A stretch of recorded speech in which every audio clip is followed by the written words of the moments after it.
I've been feeling uneasy about my company's future lately.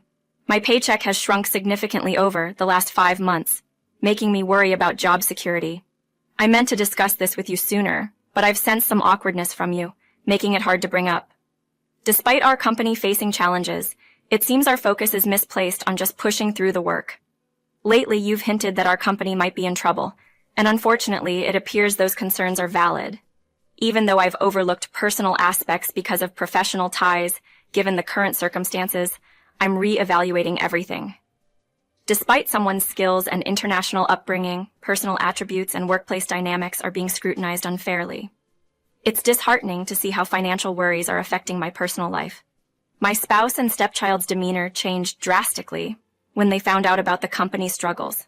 The harsh words and lack of support have been deeply hurtful, leaving me emotionally drained. It seems they're pushing for a separation, something I never wanted, but I'm prepared to accept if it comes to that. I'm Abigail, and for the past 3 years, I've lived in Minnesota, working for a graphics designer company managed by my father, the CEO. Contrary to what some might expect, I lead a simple life, focusing on my work rather than personal appearances or social interactions. My reserved nature has often made it challenging to connect with others, a trait that has followed me from my school days to my professional life. Despite my solitary tendencies, a chance meeting at a local bar led me to my husband. He was intrigued by my work in IT, though unfamiliar with my company. Our conversation revealed my role in procurement and sales, far from the glamorous side of tech but essential nonetheless. This encounter, set against the backdrop of my usual solitude, highlighted a rare moment of connection in my otherwise reserved life. It's a reminder of the complex interplay between personal and professional worlds and the unexpected turns life can take. Navigating office dynamics can indeed be tricky, I mused to Bobby, who glanced at his watch and gently set his drink down. He mentioned needing to leave early, not yet 8 p.m., to prepare dinner for his daughter returning from her sports club. With no partner at home to share the responsibility, Bobby found an early exit from work gatherings, a convenient excuse to avoid any grievances. His humorous take on the situation made me chuckle, and his departing smile lingered as he excused himself to his colleagues. From then on, I found myself looking out for Bobby at the dart bar, and he always greeted me warmly upon arrival. Our conversations revealed more about each other. Despite working for a family business with international branches, I explained to Bobby that it was more of a mid-sized venture than the large conglomerate some imagined. Dart playing was never our activity of choice. Instead, we cherished our chats over drinks at a cozy corner of the bar. As time passed, our bond deepened, and we began seeing each other outside the casual bar setting, gradually evolving into a romantic relationship. As I neared my 40s, I found joy and excitement in this blossoming companionship. However, the bliss of new love wasn't all that occupied my thoughts. I knew forming a bond with Bobby's daughter, Lisa, was crucial. Lisa, at 17, was navigating the pressures of school and exams. My initial worries about our relationship were quickly dispelled by her open-hearted acceptance and curiosity about my life abroad. Our family dinners, filled with laughter and lighthearted jests, painted the perfect picture of domestic happiness. Our relationship with Lisa was flourishing, and 3 years into dating, Bobby and I decided to marry. The lead-up to the wedding, particularly introducing our families and blending our diverse backgrounds, presented its challenges, especially with the cultural nuances and language barriers. Yet, the effort from both sides to embrace these differences was a testament to the love and respect we all shared. After the wedding, life with Bobby and Lisa felt like a dream come true. But as Lisa advanced to high school, Bobby proposed a change, recognizing the increasing demands on her time and the impact of our work schedules. He suggested that one of us should be more available at home to support Lisa through her crucial academic years, a notion reflecting the depth of his care and the evolving needs of our family. In moments of quiet, when we found ourselves alone in the living room, my husband and I would often delve into discussions about the future, especially concerning our family's needs and priorities. These conversations, while necessary, often led to postponed decisions, particularly on challenging topics. However, this time around, my husband appeared more resolved, prompting me to consider if we could afford to delay our decision-making until next 2 years, aligning it with Lisa's preparation for her university entrance exams. The dilemma at hand hinted at a significant change, either for me to leave my job or for him to seek a more flexible role to better support our home life. This situation was complex, leaving me torn on the best course of action. The plan we were leaning towards involved me continuing my work without change, given my higher income and significant role in my father's company, while my husband would look for a job with fewer hours. This arrangement, though practical given our circumstances, was a big ask, especially considering my husband's long tenure at his company. Despite the logical reasoning, I couldn't shake off a feeling of guilt for even considering asking him to make such a sacrifice. Yet, seeing his firm resolve made me realize I had underestimated his willingness to prioritize our family's needs over his career. Agreeing to his proposal, we decided to move forward with this plan. Our mornings would often start with a rush, checking if everyone had remembered their lunches. A small yet significant part of our daily routine, symbolizing the shift in our family dynamics. My husband, now working part-time and assuming more responsibilities at home, played a pivotal role in our daughter's academic success. Despite my initial reservations about his career change, it proved to be a beneficial decision for our family. 5 years on, reflecting on the changes, our conversations shifted towards more practical concerns, dinner plans, budget adjustments, and the noticeable decrease in my salary impacting our financial stability. My husband's concern for our financial well-being, especially with Lisa's tuition fees on the horizon, highlighted the sacrifices we were making, even in our meal choices. The shift in our family dynamics was palpable, not just in the material aspects of our lives, but in the emotional tone of our interactions. The once warm and supportive atmosphere had changed, with dinner reduced to bread, and our conversations turning to the practicalities of saving and budgeting. The change wasn't limited to my husband. Even my relationship with my daughter had become strained.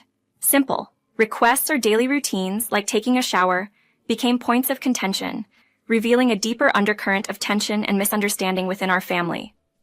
These moments, once trivial parts of our day, now underscored the shift in our family dynamics, reflecting the challenges we faced in adapting to our new circumstances.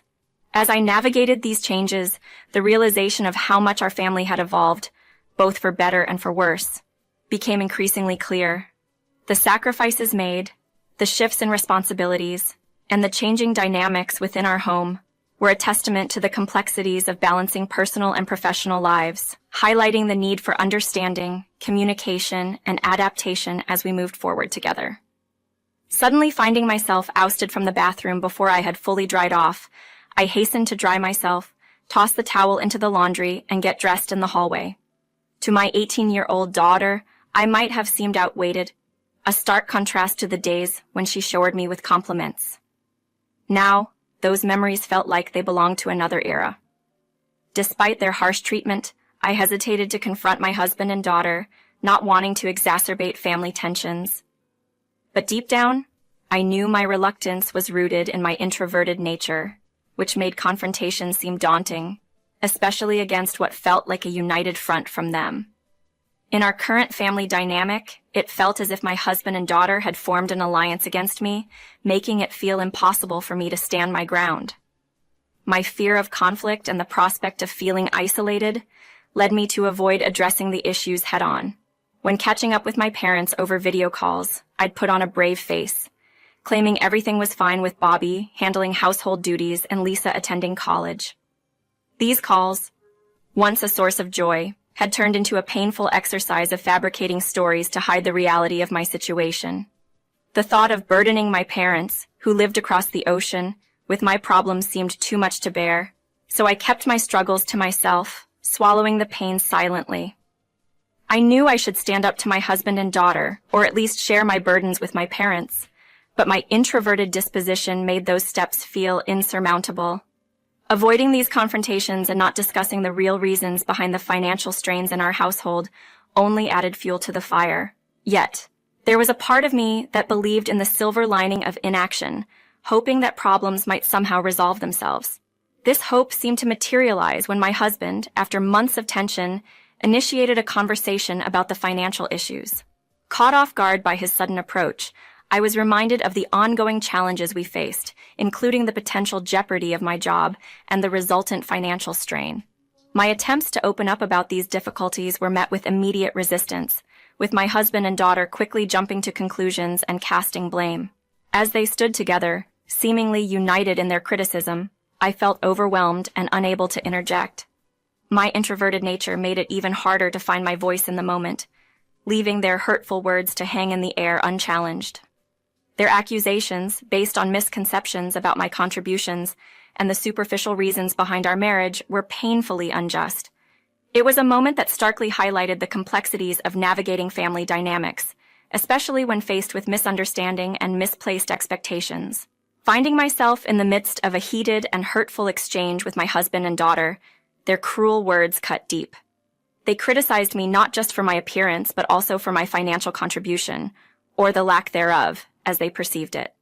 Their expectations had been for wealth and beauty, and in their eyes, I had failed to deliver on both accounts. The disappointment and disdain they expressed were overwhelming, leaving me emotionally drained and without the strength to fight back. In a moment of clarity amidst their harsh criticisms, I realized they were pushing me towards a decision I had never wanted to make. They were effectively asking me to leave, to end our marriage and the life we had built together. My husband had left his job to support me, and now they saw me as a failure for not being able to uphold my end of the supposed bargain.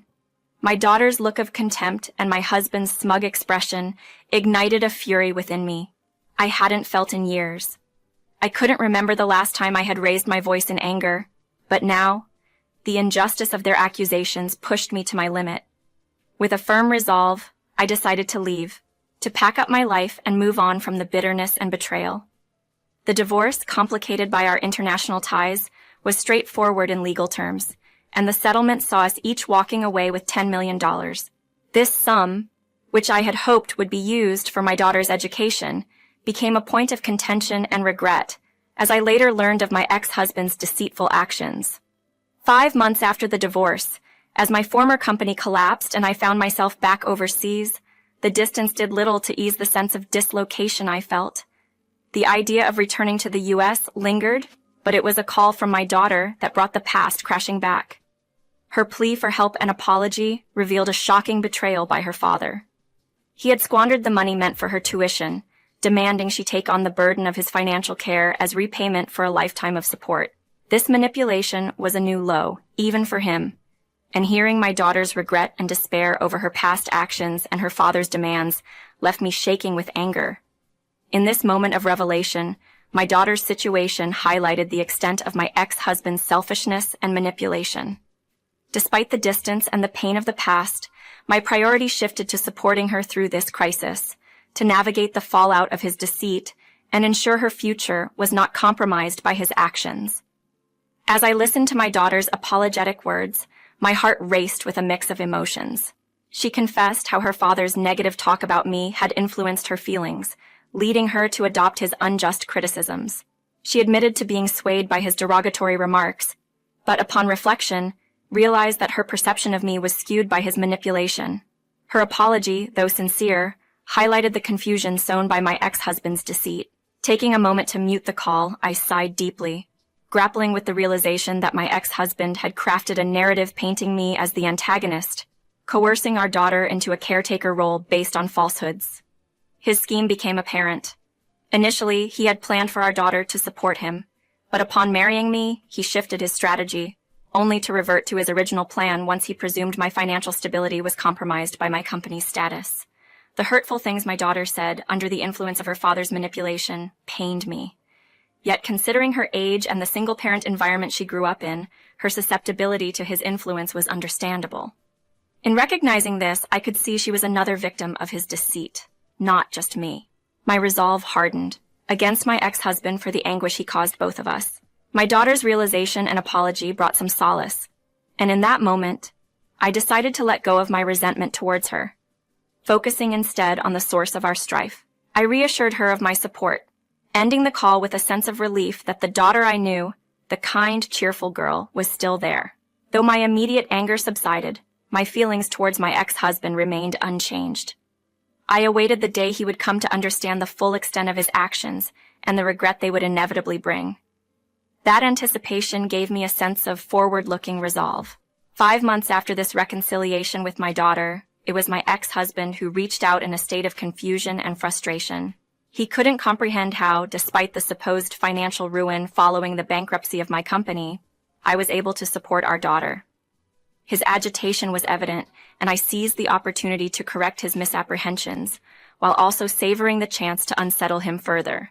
I clarified the misconceptions surrounding the bankruptcy and my financial independence, explaining that the company's departure from the U.S. market was a strategic decision, not a failure. It was a move driven by economic considerations and future prospects in another country, not a downfall due to mismanagement. This revelation was meant to challenge his assumptions and highlight the flawed basis of his actions and expectations. Through this exchange, I aimed to set the record straight, not just for the sake of vindication, but to pave the way for a clearer understanding between us. Despite the challenges and misunderstandings, the focus remained on supporting our daughter and ensuring her well-being, free from the manipulations and falsehoods that had clouded our family's relationships. Our company has a system where pay is tied to workload, so naturally, when there's less work, the pay decreases. While other employees secured various guarantees to stabilize their income, I didn't bother with those because I was already eyeing a significant promotion within the company. My father's company, to be exact. This impending role change made the fluctuating salary a non-issue for me, explaining the gradual decrease in my earnings. Curious about my silence on this matter? Well, to clarify, I was on track to become the CEO of my father's company. Yes, you heard that right, akin to stepping into the role of a president. This revelation seemed to shock my ex-husband profoundly, leading to quite a dramatic reaction during our video call. I couldn't resist pushing his buttons a bit further, especially seeing his disbelief. I'm currently in the running for the CEO position, not quite there yet, but certainly on my way. The potential income at that level? We're talking billions annually, a figure that understandably seems outlandish even in the context of high earners. This conversation took an interesting turn when my annual income came up, speculated to be around $5 billion. This number is substantial by any measure, though it's worth noting that in the grander scheme of global CEOs, it's not unheard of. My ex's reaction to this number was a mix of disbelief and realization of what he'd overlooked. The reason behind my not divulging these details sooner was simple. Taking up the CEO role meant relocating, a complex topic that wasn't easy to broach, considering the misconceptions and mistreatment stemming from his assumptions about my financial status. After all, how could we discuss future plans under such strained circumstances? Realizing the magnitude of what he'd missed out on, my ex-husband's demeanor shifted from disbelief to a mix of regret and desperation. Despite his newfound understanding and the sarcastic jabs, I threw about his job struggles and the grim prospects of his career. After a 3-year hiatus in the fast-paced IT sector, he dared to ask for financial assistance akin to what I provided Lisa. Why should I extend help to him? Especially when he misconstrued my situation and contributed to our strained relationship. Nonetheless, as a CEO candidate, my earnings were indeed substantial, allowing me to support Lisa's education and living expenses, a commitment I made clear despite his earlier assumptions and our complicated past. I've made it clear to my ex-husband that I won't be extending any help to him. He can manage on his own, even if that means relying on fast food. It's ironic, really. When Lisa was collecting her belongings, she couldn't help but notice the evidence of his new, unhealthy lifestyle scattered in the trash. He's stuck in a job that drains him completely, leaving him no energy to cook or care for himself. It's sad, considering that having a family around could have made things somewhat easier for him.